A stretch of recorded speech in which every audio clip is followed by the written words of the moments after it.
Masquera saying muri Zimbabwe, welcome to our channel Zim Confessions and Deep Secrets. Kana karike kuchanga kuku hapa nino channel. Please don't forget to subscribe. Kana chingwa garoka subscriber.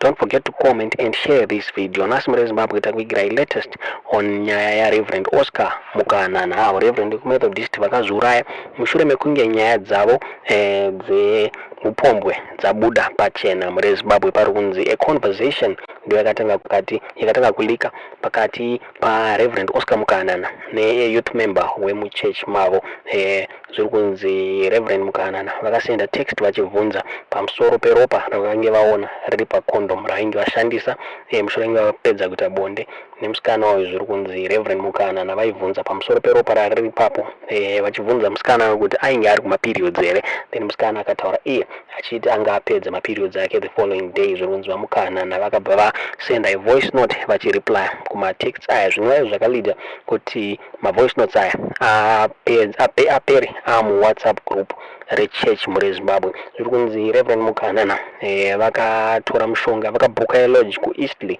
vakatora mushonga wemakonzo akasanganisa ne drink rinonzi kombucha zviri kunzi mushure mekunge vamwa ndo pavakabva vafa body yavo ikaonekwa iri mulodge ye ku Eastleigh.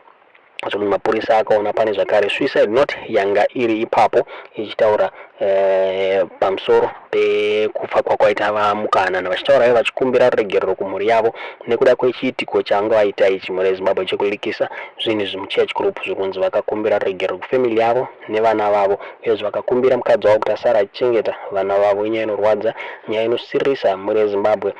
Varidzi machurch members akakomenda pamusoro penyaya achitaura achiti vanofungidzira kuti zviri zvanga zvawanda zvakakonzeresa kuti zvizobereka kuita rufu muri Zimbabwe. Nyaya inorwadza inosirisa yatata kuigira muzora nasi tiudze zvamuri kufunga muri Zimbabwe panyaya ya Reverend Mukanana iri kuti vaMukanana kuti nyaya yavo yaikwanisa kuregerereka here kana kuti tiudze zvamuri kufunga pamusoro penyaya iyi mu comment section.